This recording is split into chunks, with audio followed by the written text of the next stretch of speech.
So, welcome and hello, everyone. My name is Anna Truxas. I'm the executive director at the Portland Chinatown Museum. It is my pleasure to welcome you to the second presentation in a six-part series called Hidden Histories, which is a series on Chinese American history in Oregon. Before we get started, I would like to offer a land acknowledgement. The Portland Chinatown Museum acknowledges and honors the indigenous peoples and their descendants of the Lower Columbia and Willamette River region, whose lands the City of Portland and our museum currently occupy.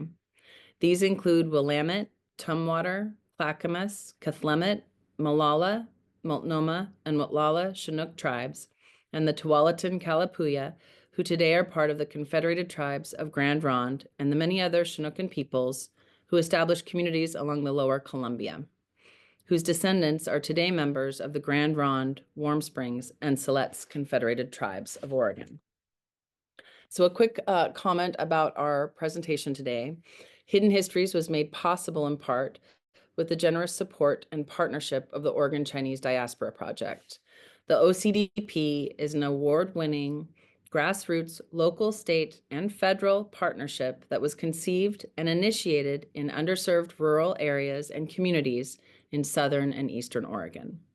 The research generated through these public archaeology projects is helping to update and center the history of the Chinese diaspora and Chinese Oregonians in the development of the state.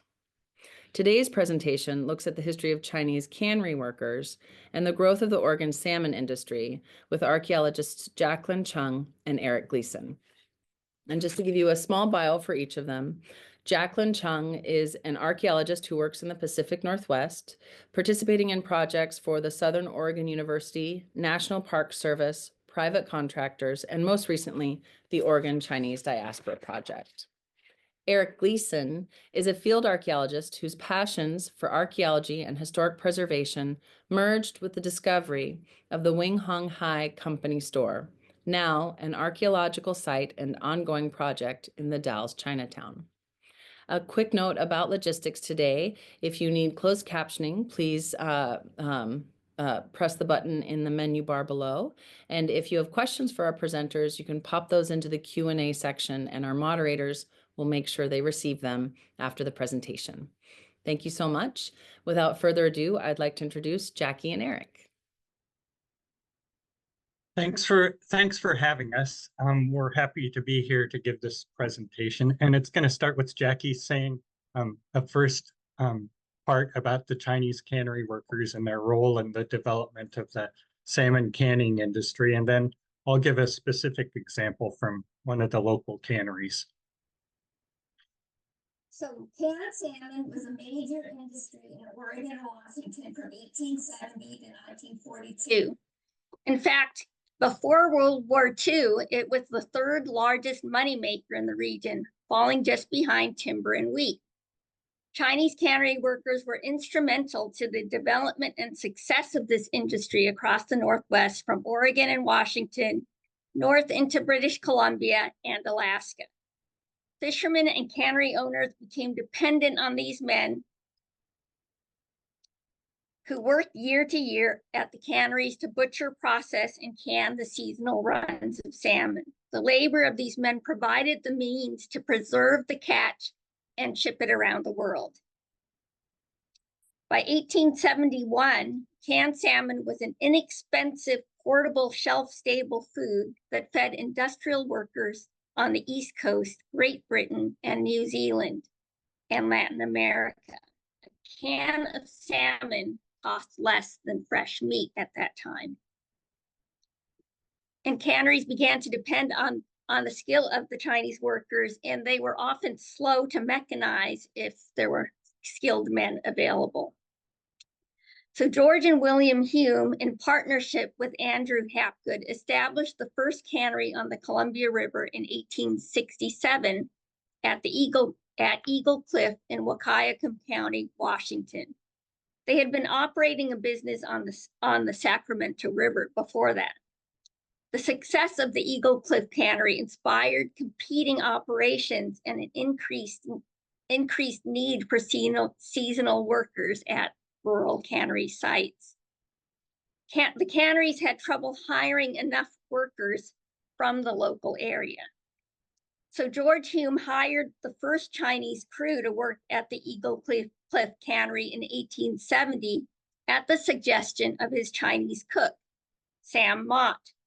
The 1870 census taken at the cannery lists 14 Chinese cannery workers, including Cheung, who was a can maker, and Sam Mott, the cook.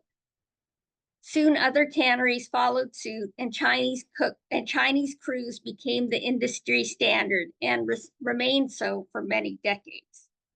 After 1873, the canneries grew in direct proportion to the availability of the Chinese. The Chinese men who worked in the cannery handled the fish through the entire canning process, from butchering to can filling and labeling, boxing, and shipping. Fishing was off limits to the Chinese and was done by native fishermen or Euro-Americans, and all the cannery supervisors were white. The cannery crew was hired as a group through a Chinese labor contractor, and the contractor and the cannery operator negotiated with each other carefully because both were looking to maximize their profits. The labor contractor was often associated with the Chinese mercantile store that also supplied food for the crew.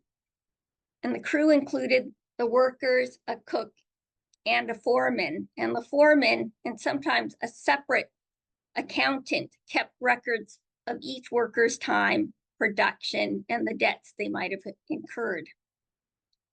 The crews were hired for about 6 months and generally worked 10 to 12-hour days, or longer if overtime was required during the peak of the salmon run. While the cannery workers are often described simply as laborers, many of their jobs required considerable skill, and the more skilled jobs had a higher status and a higher pay. The fish grader was the person who assessed and sorted the fish, because the different grades of fish were packed and priced separately. The butcher was the person who removed the head, fins, tail, and guts, and this was a critical task in the whole process. So a skilled man could butcher 1,700 to 2,000 fish a day and could butcher a 30-pound salmon in just 45 seconds. A good butcher was in high demand, and a cannery often rehired the same butchers every year. The gang knife operator, who you see here in the foreground, cut the fish into pieces, and the can fillers could fill up to 1,000 cans in a day. Early on, each cannery made their own cans, and the success of the cannery depended on skilled can makers who were hired to supply a ready stock even before the fishing season began. Later, canneries used machine-made cans, and by 1900s, canneries had installed machines that crimped and sealed the can lid. The workers moved the filled cans through several stages of processing: boiling, venting, sealing, pressure cooking in the retorts, a lye bath, and final cleaning. And these were the least skilled jobs, and probably the entry-level jobs, and these were paid the lowest. Can testing was a high status job because this was a critical step in the process. The tester tapped the can with a nail, and if the can was not sealed properly, he could tell just by the sound. And then can labeling was something that was done by some of the workers at the end of the fish canning season, and that extended their season for more of the high status workers.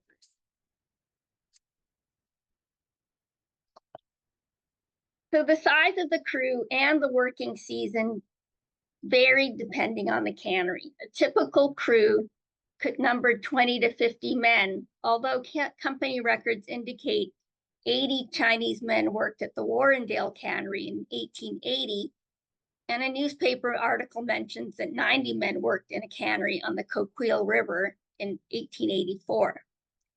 In 1886, there were over 3,000 Chinese men working in the 39 canneries along the Columbia River. So the data about the canneries and the count of the Chinese cannery workers is compiled primarily from available government fishery reports, but there's kind of gaps in those reports and then gaps in the reported data, but I've included some here. By the late 1880s, the Chinese workforce at Columbia River canneries began to decrease due to several factors. The restrictions of the 1882 Chinese Exclusion Act meant that there were fewer experienced Chinese cannery workers and fewer younger workers entering the workforce. The number of canneries also decreased as businesses merged and fish runs decreased. Canneries began to install butchering machines, order pre-made cans, and hire workers from other ethnic groups. By 1909, there were just 417 Chinese men working in the canneries on the Columbia River and 144 working in canneries on the Oregon coast. So this map depicts some of the cannery locations along the Oregon coast. In 1888, there were 18 canneries employing 432 Chinese men. And then we've also included this nice little sketch done by Alice Wilson in 1898, which illustrated Chinese butchers in the cannery in Garibaldi. So this map, which combines maps from 1889 and 1897, shows just some of the canneries along the Columbia River. Here's the location of the Eagle Cliff cannery that was established in 1867. The first Astoria cannery opened in 1874. Clifton dates to 1873. Pillar Rock began in 1877. Warrendale in 1876, and Rooster Rock in 1900. The Rooster Rock Cannery operated at that location until about 1916, when the bay where it was located silted in and it was closed and their operation was moved to Vancouver, Washington as the Ellsworth Cannery. So this is a modern photo, shows what a cannery worker's bunkhouse might have looked like. This is a reconstruction at the Britannia Shipyards National Historic Site in British Columbia. And the historic photo is from the 1960s, and it shows the exterior of the Chinese bunkhouse at the Seufert Cannery in the Dalles. And Eric will talk more about the Seufert Cannery in the next part of the program. The Chinese men lived separately from other cannery workers in a separate bunkhouse with their own cooking and dining areas.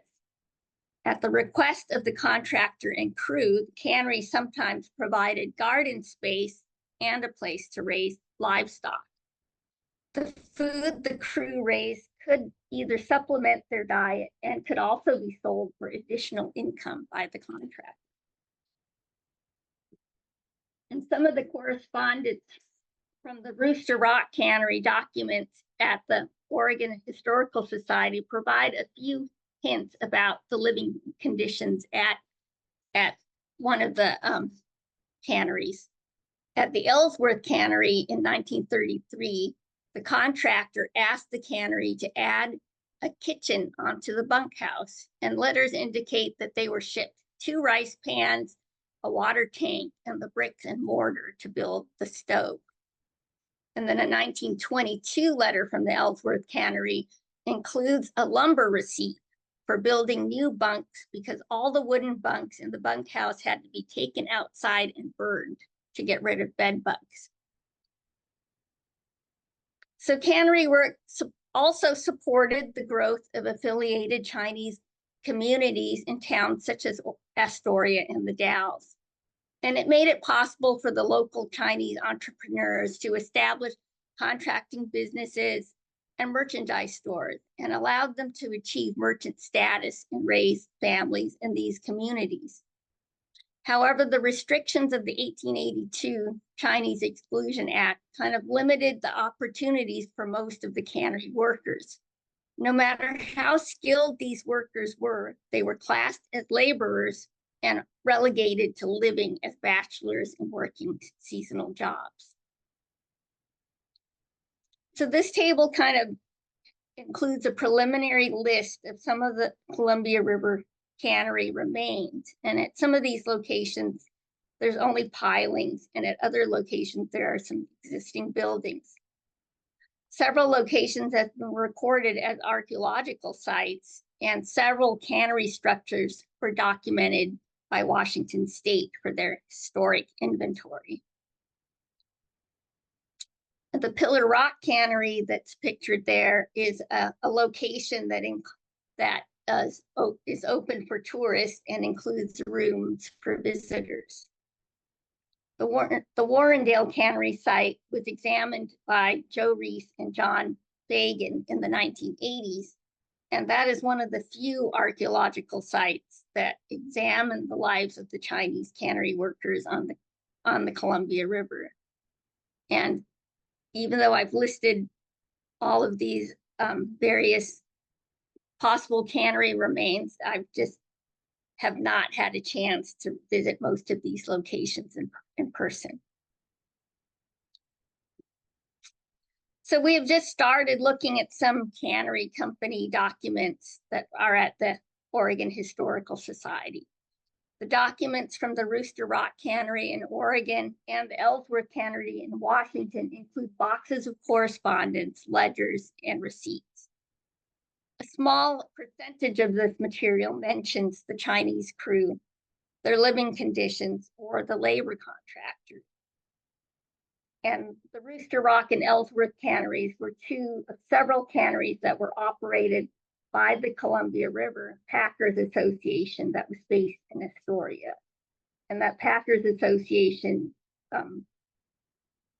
ran a lot of different canneries, and they tended to use, a lot of those canneries relied on the same contractors. Labor contractors Odd Dog and Lam On were partners in the Dog and Lamb Contracting Company in Astoria. And here's two letters regarding contracts for the seasonal work crew. And I find that the 1911 letter quite interesting because it indicates that Mrs. Lam On managed the contracts for that season after her husband passed away, and the cannery and the Columbia River Packers Association made it a point to tell the workers that she was capable of honoring the contract and making sure that the men were paid. So this is just a preliminary preview of the cannery industry and the Chinese workforce. And while putting this paper together, I realized this has been a topic of interest for exhibits and articles and books. But all this information is kind of scattered across, and there's also a variety of information scattered across websites and archives and government reports. But there's not much known about the archaeology of some of this industry.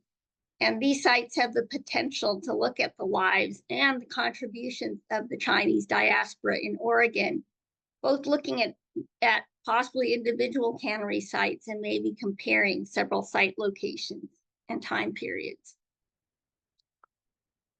So we need kind of a more comprehensive overview of cannery locations, site identification, field visits, and we also hope to continue the archival research and better compile a list of locations, census data, and then also search for information maybe about individual workers and the Chinese contractors.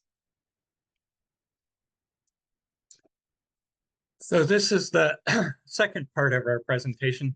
In this part, I kind of delve more deeply into a cannery that's close to the location where we live, the Seufert Brothers Cannery. So the Seufert Brothers Cannery is located on the Oregon side of the Columbia River, just 3 miles upstream of the Dalles. It employed a skilled crew of Chinese workers from its inception as a cannery in 1896 until well into the 1940s.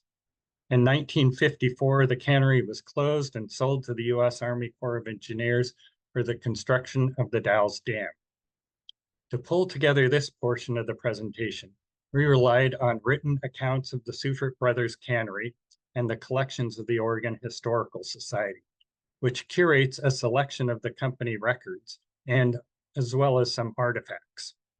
We also were given access to the photographic collections of the Columbia Gorge Discovery Center and Museum and the Wasco County Historical Society. To put things in an area perspective, this map shows the location of some of the salmon canneries along the section of the Columbia between Portland and the Dalles. Some cannery locations are missing from this map, and we propose to do some additional research, which will help fill in these gaps. Like one of the locations missing from this map is a cannery that was actually located in downtown the Dalles. There were also a number of canneries located really at Celilo Falls, but none of them seem to really function for very long. Modern salmon have been an integral part of the Pacific Northwest ecosystem for 6 million years. Before overfishing, habitat loss, and dam construction, historic salmon runs on the Columbia River range from 6 to 14 million fish per year. These salmon runs, even in their current much diminished state, are an integral part of the lives and culture of the indigenous people of the Pacific Northwest, who have fished here from time immemorial and who retain treaty rights to continue fishing. Historically, the commercial fishermen of the middle section of the Columbia River employed several methods to catch fish. Fish wheels turned with the current of the river, scooping up salmon by the score. Among the bars and in the midstream, fishermen used seine and gill nets to catch salmon, hauling them to shore in boats by horse team. At Celilo, native fishermen dipped, netted for salmon, and used cable cars strung by the canneries to haul their catch to the fish buyers on shore. Following the outlawing of fish wheels by Oregon in 1928 and Washington in 1934, native fishermen supplied almost all of the salmon processed in the canneries of the mid-Columbia. At their peak, the Seufert brothers processed approximately 250,000 fish per year, and their cannery had a capacity for filling up to 70,000 cans a day. So this historic Benjamin Gifford photograph kind of shows really a concentration of the whole fishing process. So you can see here in the middle foreground a fish wheel scow. So these could be hauled to different locations to harvest fish. We have a permanently sited fish wheel here in the background. And then a number of boats. These smaller boats would be used to haul fish from the scows back to shore into the salmon buyers. And then also on the left is a net fishing boat. In 1980, the Oregon Historical Society published Wheels of Fortune by Francis Seufert, who was the last of the Seufert cannery family to be actively engaged in the cannery business. In addition to writing this book, Francis and his wife Gladys donated a section of company records photographs, and artifacts to the Oregon Historical Society. Included in the book and the OHS collections are photographs taken by 3 generations of the Seufert family. Photographers Arthur, son of company founder Francis A. Seufert, and then Arthur's son Francis and daughter-in-law Gladys, the donators of the collection, and later their son Frank. Wheels of Fortune is among the finest and most personal of firsthand accounts of the salmon canning industry in the Pacific Northwest, and this presentation relied heavily on the book. The Seufert brothers, Frank A. and Theodore J., founded their cannery business in 1896, initially utilizing a single pre-existing cannery before buying and consolidating the other local canneries and fishing locations. Eventually, they owned or controlled much of the land on both sides of the river between the Dalles and Celilo Falls. As salmon runs decreased and competition for the dwindling runs increased, fish buyers from their competitors came upriver to procure fish, leading to some conflict. The Seuferts used their near monopoly to ensure that their cannery was supplied with fish, and their local interest in the fisheries were protected.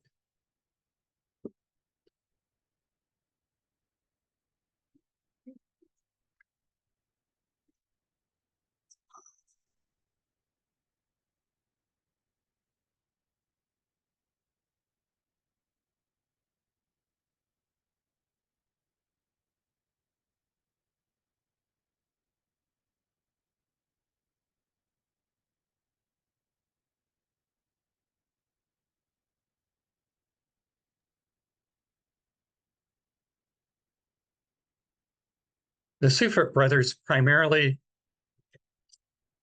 this is a 1909 Sanborn fire insurance map. It shows the cannery as it developed. You can see that there's the main cannery building. Not included on the Sanborn fire insurance map was the location of the Chinese bunkhouse, which was located at the mouth of 15 Mile Creek, where it joined the Columbia River. This is likely the replacement Chinese bunkhouse for one that burned earlier in the year.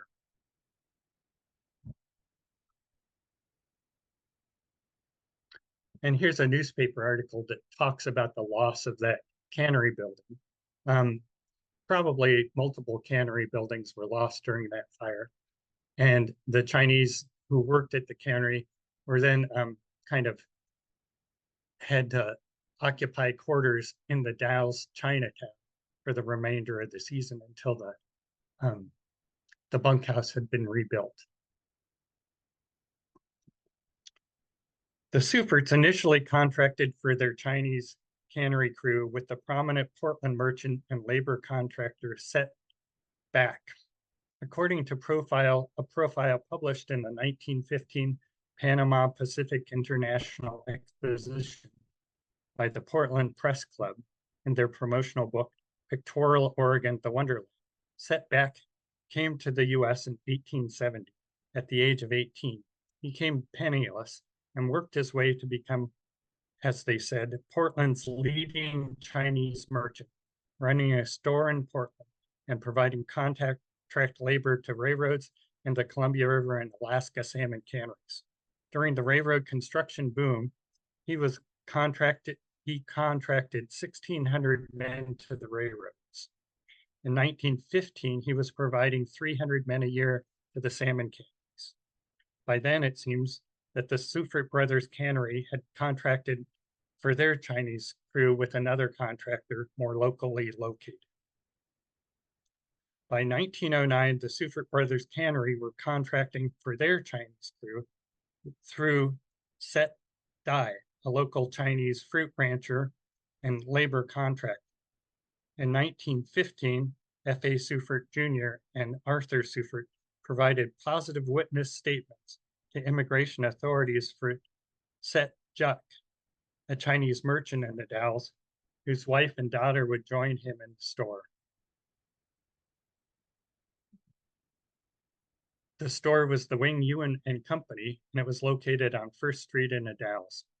Here's a family portrait of Set Juck and his family taken at a local portrait studio, showing him and his children and his wife. The daughter sitting on his lap was born in the Dalles. The other two children included his adopted son and a daughter born in China. Set Juck died in 1921, and by 1926, his wife, Feng Shi, and the children had left to return to China.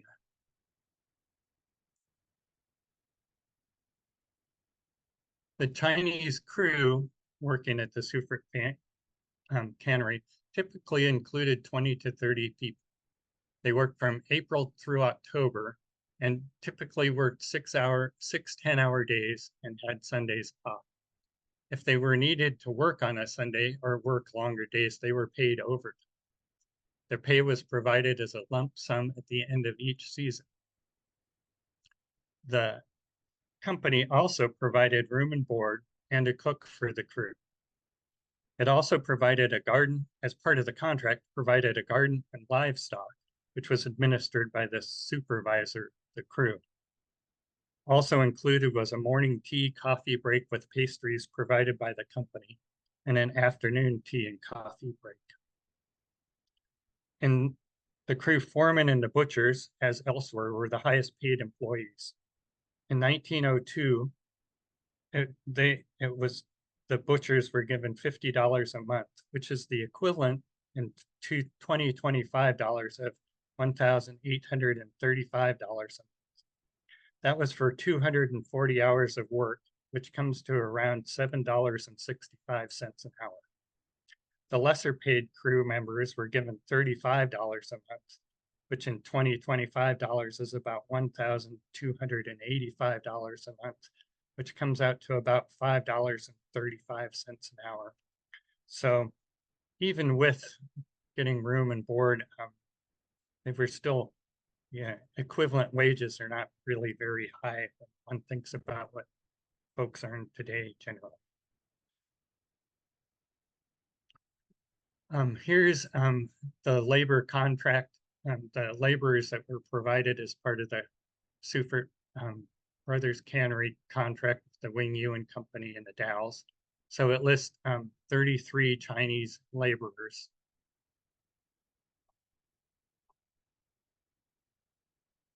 Who were paid, well, while more than they were paid in 1902, it turns out with conversions and stuff for inflation to be about the same hourly wage as had been paid in 1902. And these are the only historic pictures we have of the interior of the cannery. These were taken in the 1940s by Gladys Seufert. On the right-hand side, you can see the cannery itself with the floor covered by salmon. Generally, this is how the salmon were kind of delivered to the cannery, and by truckload and by box load, and then were then dumped on the floor for sorting and for being put on the tables for the butchers. There would be a person assigned to supply the butchers with the salmon. They'd pick out and grade the salmon and then put it up on the tables for the butchers to work. Yi Gum was the butcher that had been hired by the contractor to work at the Seufert's canneries for over a decade. There's photos of him here working at the cannery. There were evidently cordial relationships between the Seuferts, the contractors, and the crew. The Seuferts were all often called on to provide affidavits that they knew the labor contractors and that the labor contractors were merchants in good standing in the community. And these were included in the Exclusion Act records that are at the National Archives. And this one, Arthur Seufert, and a similar one by his brother, testify that they knew Set Juck and that he was a merchant in good standing in the Dalles, and that he operated the Wing Yuan and Company store, and that they went to the store regularly and had conversations with him, at which time they They got tea. They never bought anything there, but they often were given little articles to show just how friendly their relations were. In the records at the Oregon Historical Society, there's a little bit of correspondence with between the Seuferts and the Chinese laborers. Some of them deal with questions about how much they were being paid for tax purposes, but there's also 3 letters that kind of deal with reminiscences of one of the Chinese who had worked at the cannery. Willie Chin Ying was an employee of the contractors. He worked there as a boy prior to World War II. In 1942, he was drafted into the U.S. Army and went to fight in World War II. Later on, when he was suffering from jaundice and at the VA hospital in Portland, he wrote some letters to the Francis Seufert at the cannery just to inquire as to how things were going and to kind of check in with them. And in one of the letters, Francis kind of informs him that his father, Arthur, who had been the main person that Willie Chin Ying worked for at the cannery, had passed away.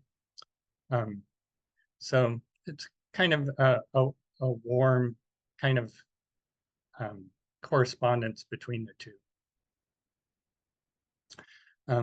In 1953 and 1954, the Army Corps of Engineers, in the process of preparing to build the Dalles Dam, purchased the cannery and the cannery buildings and the land at the cannery so they could build the dam. Here's an early 1963 picture of the dam after it was completed. You can see the cannery just barely here on the left. The cannery was actually kind of left in place during the construction of the dam. And following the construction, it was turned into Seufert Park. And one of the features of the park was the Wind Clock Museum, which occupied the former cannery building.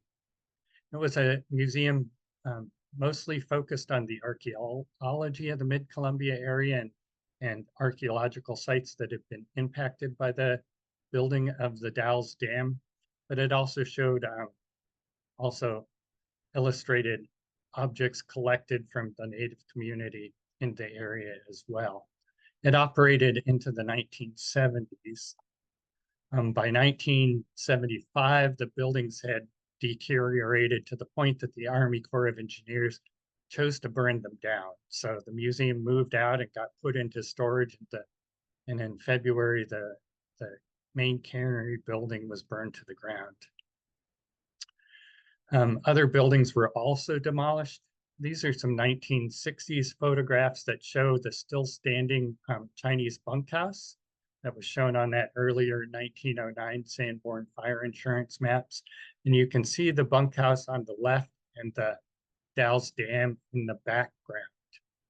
Also, a feature of the Chinese area of the cannery was something that's called the steam bath. It's pictured here on the right-hand side. It's a cauldron kind of set up over a brick fire. And this shows what the area looks like today. So it's still a park run by the U.S. Army Corps of Engineers. Jackie's standing there at about the China House location. One of the trees that was shown on that earlier photograph is still standing. But other than that, it was pretty much completely destroyed. And then the foundations and areas around what was the steam bath are still present, but the steam bath itself was taken down. And of course, this presentation wouldn't have been possible with a lot of help from researchers really across the state and from local groups as well. Thank you all for watching our webinar, and we'll take questions next, I guess. Thank you, Jackie and Eric. And so I'm looking at the Q&A, and I would suggest if you do have questions or comments for our panelists, please ask them in the Q&A section at the bottom of your Zoom screen, but we'll be monitoring the chat section too. So from Nikki Mandel, she is asking, have you learned whether the indigenous fisheries have recollections or stories about relationships between the indigenous fishers and the Chinese communities and workers? You know, we haven't really seen too much about that, although in Wheels of Fortune, Francis's Seufert's book, he does talk and eventually mention that sometimes there were some connections between the two, and that the Chinese butchers would put aside some of the fish heads, and that like at the end of the day, folks would come from the native community would come and take those fish heads and use them for food as well. In some rural communities on the coast. Jackie, can you speak into the microphone, please? I think in some areas early on in the industry on the coast, there were associations between some of the Chinese workers and the local Native Americans who might have also worked at the cannery in some capacity, and so I think there's some evidence maybe of social activities between them or cooperation. I'm not sure. That is a good area to kind of try and explore further. Thank you. And from Trish Hackett Nicholas, she has noted the mention of the Seufert Brothers Company on her CEA blog, and there's a link to it. If you don't see it, I'll transfer that onto the webinar chat so that you can have that for reference. Thank you, Trish, though, for sharing that. From Jim Alberg, he has a lot of questions. One, he is interested in how the workers spent their time in the off seasons. Second question is, all single or married men, most likely, that had no wives or families. Is that true? And then third is about what percentage of them did stay on in America. And this last question is, were the laborers paid their wages directly by the cannery owner or the cannery officials, or were they paid through the labor contractor? Okay, there's a lot of questions. So mostly single men or men whose wives were still in China. That's also the Chinese Exclusion Act, that a laborer could not bring their wives and family to the US. And that's why achieving merchant status was something that a lot of the Chinese men aspired to, and contractors were able to bring their families, like Sid Juk. And also the workers and so I can't remember all the questions. What percentage of them stayed on in America? Oh, it's hard. It's kind of hard to say. I don't know the answer to that. As to whether some of them worked beyond the season, the fishing season, and some of the workers were able to stay, find work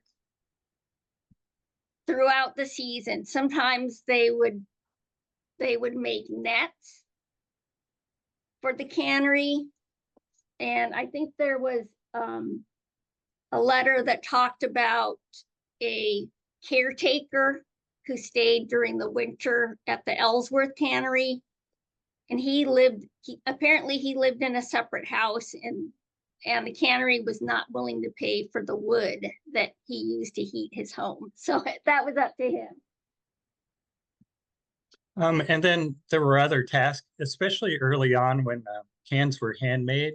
A lot of times the can maker would stay on for a considerable amount of time, either before or after the season, making cans for the next run, because they'd use up cans quicker than they'd fill cans quicker than they could be made. And then also, like some of the canneries, I know they would hire a crew for each of the different runs during the season. But the Seufert cannery would hire their crew for the entire time. And if there wasn't, if the Salmon cannery wasn't busy, then they would use those same workers to do other tasks associated with their orchards or canning fruit or agricultural work. And it was easier for them to maintain that same crew for the whole time than having to hire a crew for one run or another run. And then I think during the off season, probably a lot of folks move back into the major cities like Portland or Astoria and spent the off season there and in the larger Chinese diaspora communities. And then I think his last question was, were the laborers paid directly by the cannery owner or officials, or were they paid through the labor contractor? They were paid through the labor contractor. And that's why there was a lot of negotiation throughout the time the industry was operating. And at different times, there were different ways of figuring out how the pay was to be scheduled. And it changed over time, whether they were paid by piecemeal, by a certain amount of cans, by their hours. So the contractors and the canneries eventually came to an agreement on how to decide how much pay they would get, and they would pay them at the end of the season. And that's mostly just to make sure you got the crew to stay the entire time. And also contractors could also,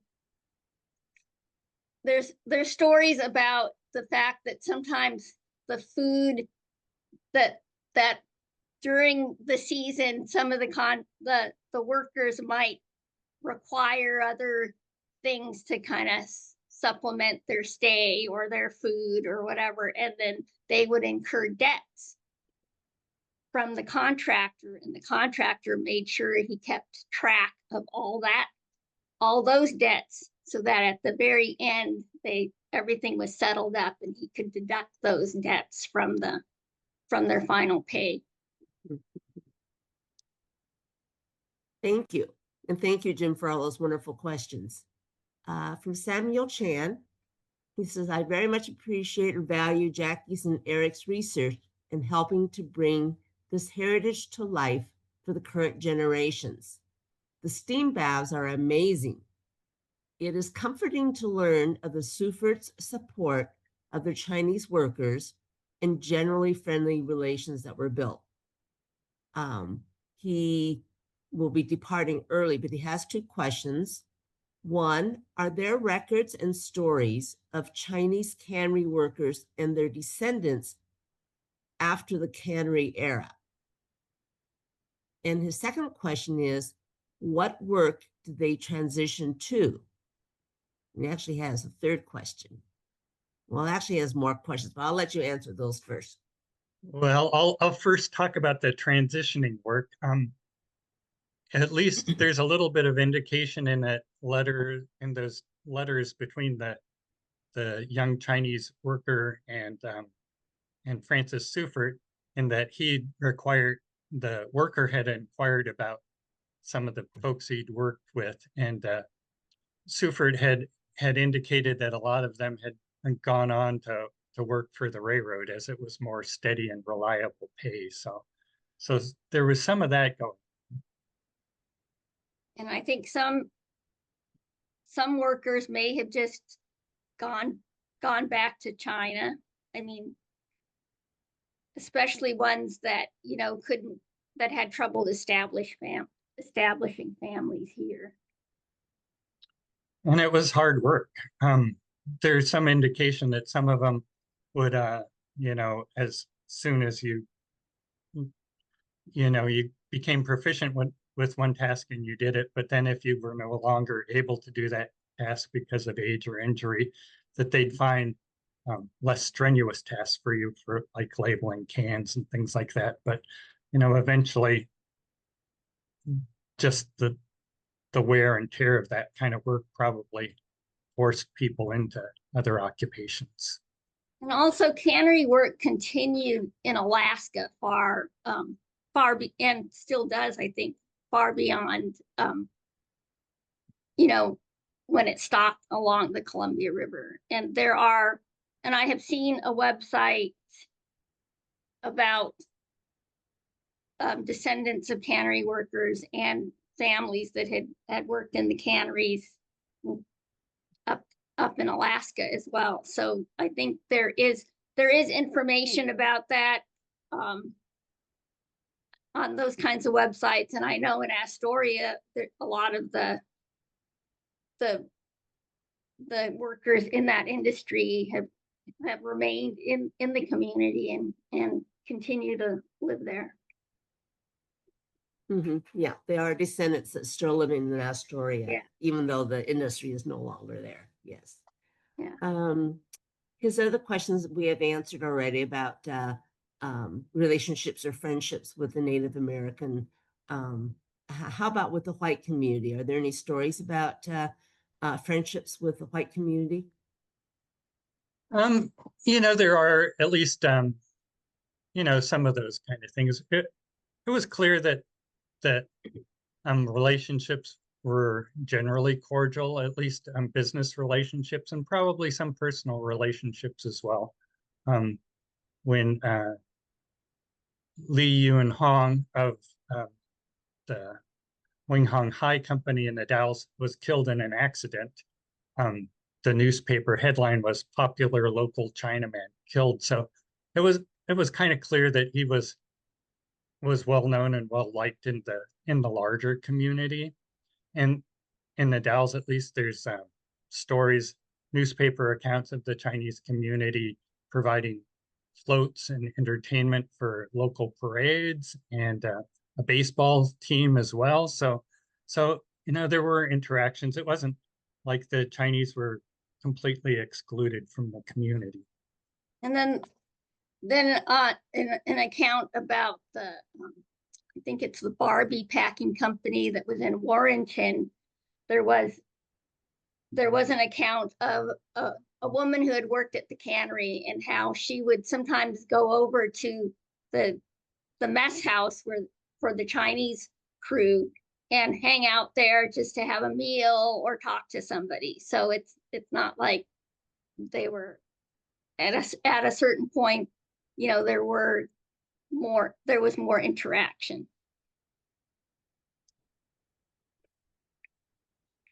And Mike, we could all ask, what was the most surprising facts that you discovered in your research? Something that caught you by total surprise?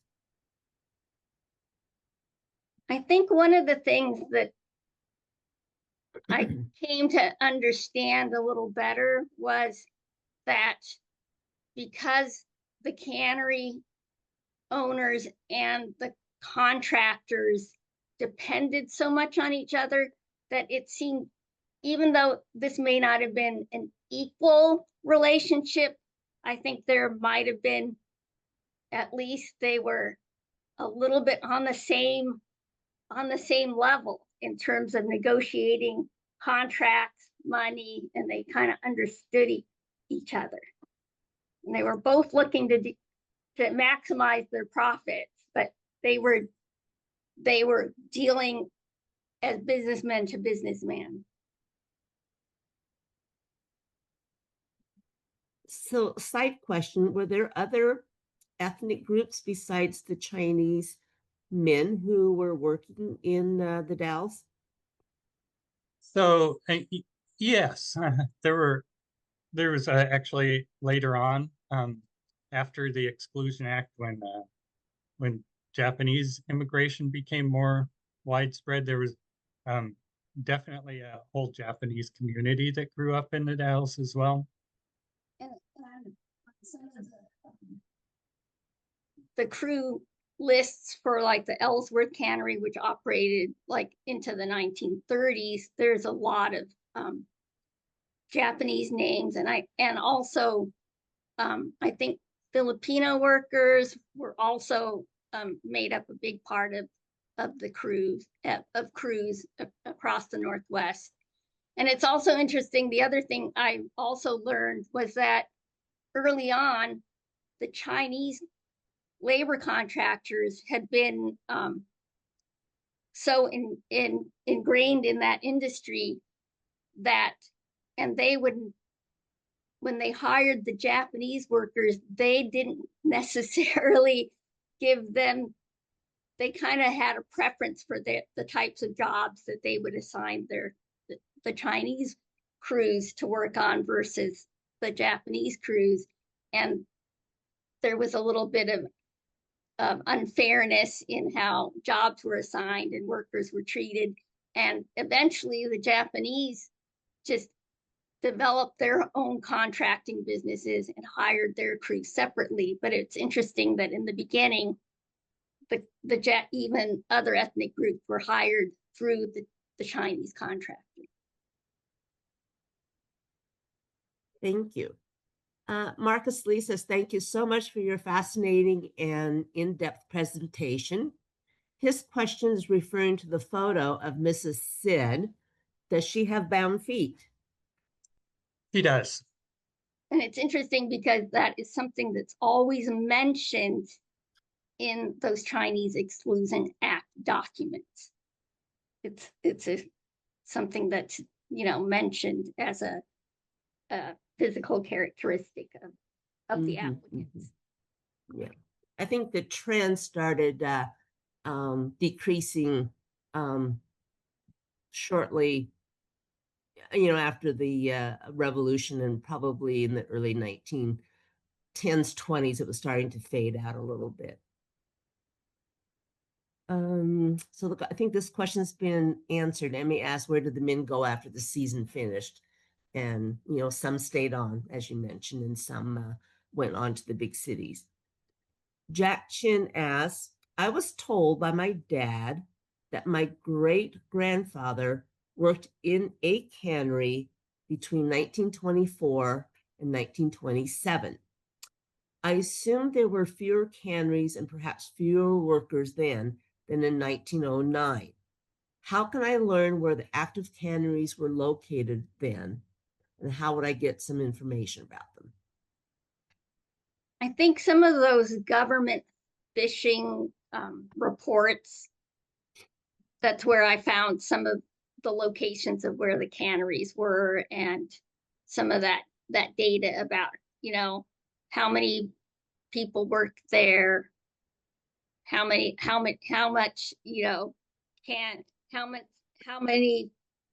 what the value of the run was, and how. Yeah. So. And I think by the 1920s, most of the canneries, with the exceptions of the Seufert cannery, perhaps a couple others, were being operated by the Columbia River Packers Association. Yeah. And those records, some of those records evidently are at the Oregon Historical Society. We haven't looked at those yet, but if the records we've looked at so far for other canneries are any indication, there could be lists of the employees that were employed by the different contractors. So there might be a way to, with having his relative's name, be able to see which cannery he was employed at through those means. Yeah, I think it would be, I haven't had a chance to look at some of these individuals and follow them through, from a cannery worker to other jobs, or their life, their later life in Oregon, or their family. So I think that kind of information would be really interesting. Part of the issue too is that the laborers, and most of these folks were classified as laborers, aren't really as well documented in the Exclusion Act records, because their travels were more limited. So some of them definitely got if they manage to save up enough money, both to travel and to maintain a certain amount of money in a bank in the US, they could travel back and forth. They still can bring their family back with them, but some of them might be also covered in the Exclusion Act records, but we haven't seen any in what we've looked at that specifically call them out as cannery workers, but there is that possibility as well. Mm-hmm. So I'll take a couple more questions here. From Deb, she's asking, are there any paperwork or stories describing if there was any health care or medical care available from the canneries for injuries or infectious diseases, or even within the Chinese community? Or would folks go on into the Dalles or some other options? I haven't seen a lot, but in the information about the Brewster Rock and Ellsworth canneries that I've looked at, there was one letter that mentioned, that they paid the bill for the doctor for one of the cannery workers. So I suspect there might be more information out there, but. Mm-hmm, mm-hmm. And from Jack again, he says, by the way, in response to one of the earlier questions, I learned in a New York Public Library webinar that only 1 in 4 aliens in the 1920 census became naturalized. So it must have been an even smaller percentage amongst the Chinese workers.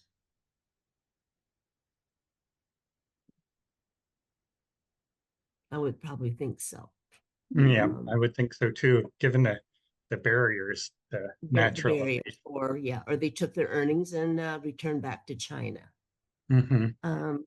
Judy Todd asked about websites about Chinese working in Alaska, and I posted it in the chat, the blog that talks about Chinese cannery laborers specifically to Alaska.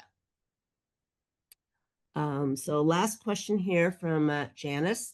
Has there been any excavation activity for historical purposes, and specifically the Chinese cannery workers at any of the cannery sites along the Columbia River? Well, the major excavation was at the Warrendale canneries, and that was done in the 1980s.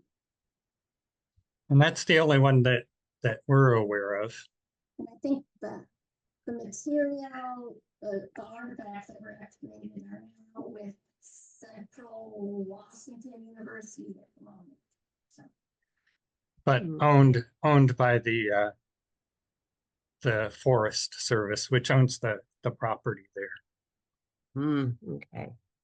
And well, these have been excellent questions today, and we so appreciate everybody's participation, and we're so apologies for our earlier glitch there. I'm not quite sure what happened, but I'm glad that we were able to reconnect and continue on. So I will turn this back over to Anna. Yeah, I reiterate Sarah's gratitude for everyone bearing with us through the technical difficulties. It was a new, mysterious Zoom experience for all of us, but we're thrilled that y'all made it on, and Eric and Jackie gave such an incredible presentation, and the questions were really wonderful as well. So a big Portland Chinatown Museum thank you to our presenters, Jackie and Eric, and our wonderful audience for joining us today. If you'd like to rewatch this program, maybe catch the whole thing or share it with others, a recording will be made available on our YouTube and Vimeo pages next week. And give us a little extra time, just, in the hopes that we can edit some things together. And just a reminder that today's event was the second in a 6-part Hidden Histories series of presentations. So our next and third presentation will be on Zoom on Saturday, November 15th. We'll be joined by historian Laura Shepard and archaeologist Michael David Lewis, who will be sharing the hidden history of Oregon City's early Chinese community. You can find more details about this presentation and links to register on our website and Facebook page. And I just want to say thank you again for attending today's presentation, to our wonderful presenters, Eric and Jackie. We look forward to seeing you at the next one. And until then, also special thanks to the co-hosts Kapi Olani and Sarah for making technical difficulties less stressful. Really appreciate it. Thanks all. Have a great weekend.